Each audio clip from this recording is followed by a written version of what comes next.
नमस्कार, मानस Mishra world news India में आप सभी का बहुत बहुत स्वागत करता हूं। राहुल गांधी पर आपने खबर सुनी होगी, उनकी नागरिकता को लेकर के लखनऊ हाईकोर्ट की इलाहाबाद हाईकोर्ट के लखनऊ बेंच ने जस्टिस विद्यार्थी ने एक फैसला सुनाया था, जिन पर कहा था कि सीबीआई की जांच होगी और एफआईआर भी दर्ज किया जाए।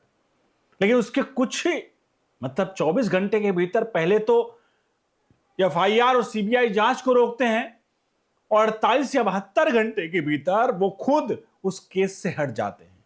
यह मामला आपने सुना होगा, लेकिन अब इस केस में एक नया मोड़ आया है।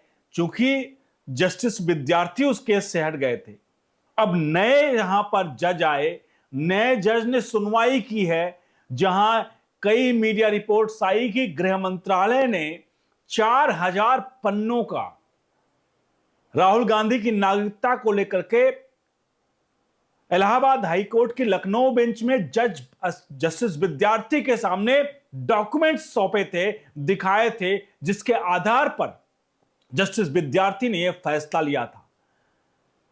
तो चलिए दिखाते हैं आखिरकार जब जस्टिस विद्यार्थी चले गए और अब नए जज आए तो कौन है ये जज, और आखिरकार जब सुनवाई हुई तो अब सीबीआई जांच और एफआईआर पर क्या स्टेटस है, क्या वो रिस्टोर कर दिया गया है वो फैसला, यानी कि राहुल गांधी के खिलाफ अब सीबीआई जांच और एफआईआर का आदेश दिया गया है या क्या है, पूरा मैटर दिखाते हैं। अनुरोध करेंगे, एक सवाल आपसे पूछेंगे, सवाल का जवाब तो जरूर दीजिएगा। सवाल यह है, आशीष जस्टिस विद्यार्थी ने जो फैसला सुनाया था वो फैसला सीबीआई जांच और एफआईआर की दोनों गृह मंत्रालय के आदेश गृह मंत्रालय के डॉक्यूमेंट्स देखने के बाद सुनाए थे। तो आपको क्या लगता है कि ये जो फैसला तब सुनाया गया होगा तो बिना किसी आधार के तो ये जांच नहीं किया होगा कि सीबीआई जांच को दिया जाए और एफआईआर दर्ज करने का आदेश दिया जाए। लेकिन सबके बीच में आखिरकार अचानक से जस्टिस विद्यार्थी का केस छोड़ना सबके मन में शक शुबहा पैदा करता है कि आखिरकार उन्हें केस क्यों छोड़ा। चलिए पहले आपको थोड़ा सा इस मैटर को समझाते हैं, इस प्रकरण पर अपनी राय प्रतिक्रिया जरूर दीजिएगा। बढ़ते हैं आगे पूरे मामले की तरफ। सबसे पहले अगर मामले को नहीं पता तो आपको मामला थोड़ा सा जल्दी में बता देते हैं कि मामला क्या था। हो सकता है बहुत सारे लोगों को ये मामला ना पता। तो ये जो मामला था, ये मामला है राहुल गांधी की नागरिकता को लेकर के। राहुल गांधी ने सन 2003 में एक कंपनी बनाई जिसका नाम था बैकअप्स लिमिटेड। ध्यान करिए, 2004 में सत्ता में आए थे। 2003 में अटल बिहारी वाजपेयी की सरकार थी, अटल बिहारी वाजपेयी उस समय सत्ता में थे और राहुल गांधी, सोनिया गांधी को लगा कि मेरा बेटा अब तो वापस नहीं आने वाला है, तो ऐसा करते हैं बैकअप्स लिमिटेड जो एक कंपनी खोलते हैं ब्रिटेन में, जिसको नाम था बैकअप्स लिमिटेड। अब इस कंपनी खोलने में बवाल क्या मचता है कि तो कंपनी खोलते हैं, लेकिन जब हम कहीं भी कंपनी खोलते हैं तो उसके लिए हम डॉक्यूमेंट्स हमें देना पड़ता है। तो राहुल गांधी में डॉक्यूमेंट्स दिए, लेकिन वहां उस डॉक्यूमेंट्स में उन्होंने अपने आप को ब्रिटिश नागरिक दिखाया, यानी वो ब्रिटिश नागरिक हैं। वहां के कंपनीज का जो शेड्यूल था, जो चीजें थी, उसमें इन्होंने लिखा ब्रिटिश नागरिक। अब उसके दस्तावेज आईटीआर के और कुछ दस्तावेज जो थे, कुछ जो फिल किए गए, वो दस्तावेज कुछ अब सामने आए और इसी को लेकर के याचिकाकर्ता पहुंचे थे हाईकोर्ट, और हाईकोर्ट में इसी पर सुनवाई हुई थी। क्या दस्तावेज थे आपको दिखा रहे हैं। देखिए दस्तावेज है, जहां देखिए ऊपर लिखा हुआ रेड लाइन क्या बैकअप्स लिमिटेड है।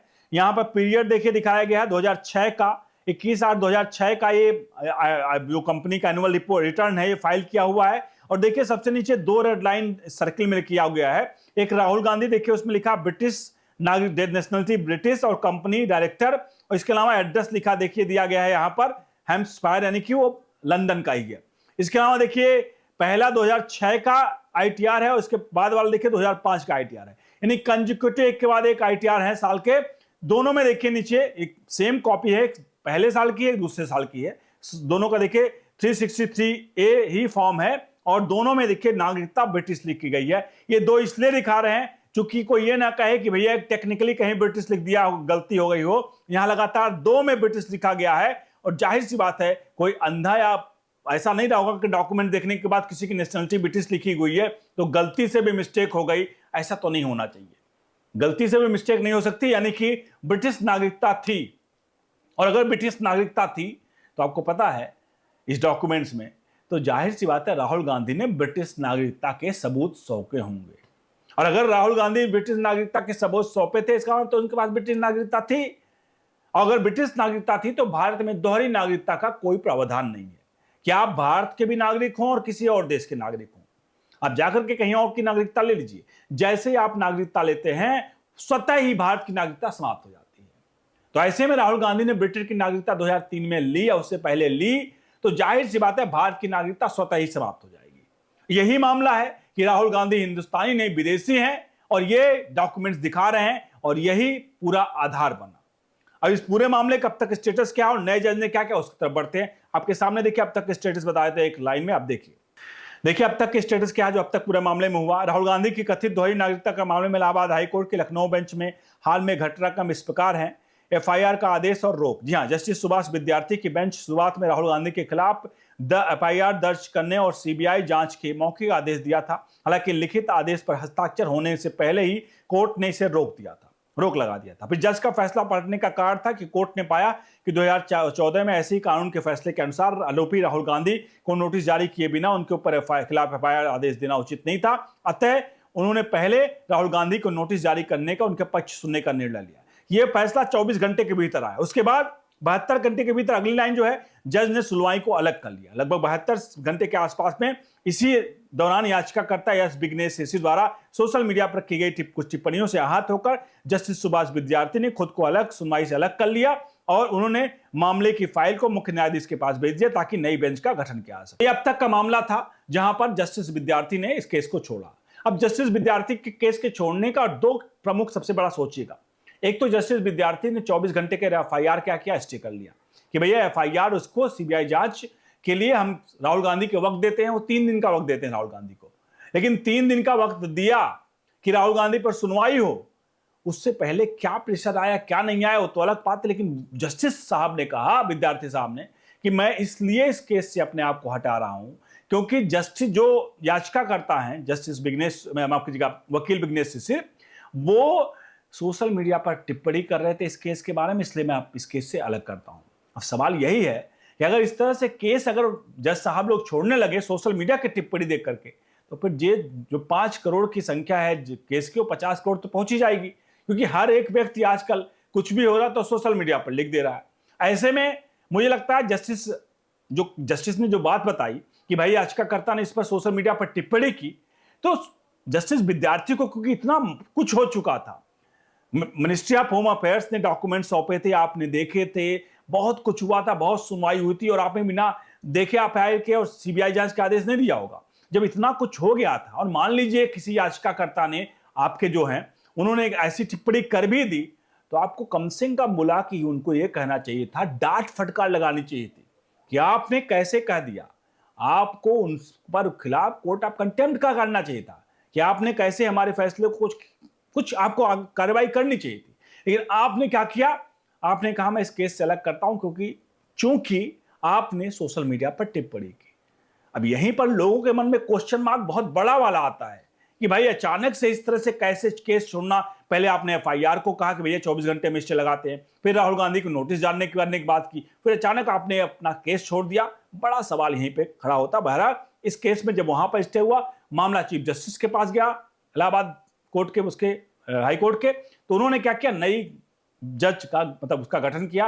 वो नए जज आपके सामने है। देखिए कौन है, जस्टिस मनीष माथुर, जिन्होंने की राहुल गांधी के मामले की सुनवाई। जी हाँ, इलाहाबाद उच्च न्यायालय के लखनऊ बेंच के नए न्यायाधीश न्यायमूर्ति मनीष माथुर ने मंगलवार को लोकसभा के विपक्ष नेता राहुल गांधी की नागरिकता के दायर की शिकायत सुनवाई की थी और अध्यक्षता जिसकी याचिकाकर्ता एस विघ्नेश शिशिर द्वारा आवश्यक दस्तावेज दाखिल करने के लिए समय मांगे गए थे। और उसके बाद क्या हुआ, ये है याचिकाकर्ता का ये जस्टिस मनीष माथुर। अब सुनवाई में क्या हुआ उस पर दिखा देते हैं, आखिरकार इसमें सुनवाई में क्या हुआ, देखिए आपके सामने। ताजा डेट, अगली सुनवाई में क्या हुआ। इस मामले पर अगली सुनवाई जो है अब 27 मई को होनी है, लेकिन इसमें संभावना है वर्तमान में राहुल गांधी के खिलाफ किसी एफआईआर पर रोक लगी हुई है और कोर्ट तय करेगा कि आगे कार्रवाई के लिए नोटिस भेजा जाए या नहीं भेजा जाए। मुख्य आरोप है कर्नाटक में भाजपा कार्यकर्ता एस विघ्नेश शिशिर की याचिका का दावा किया गया है कि राहुल गांधी के पास ब्रिटिश नागरिकता जो भारतीय कानून के तहत अवैध है और इसी आधार पर उनकी जो है संसद सदस्यता रद्द करने की मांग की गई थी। आपको बता दें ये मामला ये है कि सुनवाई चल रही है। अब आपको बता दें सबसे, अगर आपको जानकारी ना हो, जो लोग ये सोच रहे हैं कि चूंकि राहुल गांधी के लिए सबूत देखे गए थे, साक्ष्य देखे गए थे, गृह मंत्रालय ने दिया था वो साक्ष्य सबूत, अब मामला एफआईआर तक पहुंच गया था, सीबीआई जांच तक पहुंच गया था, तो नए जज साहब आएंगे, उसी से आराम से वो पूरी फाइल देखेंगे, उस फाइल पर फैसला सुना देंगे। लेकिन अगर आप इस तरह से सोच रहे हैं तो आप गलत फहमी में हैं।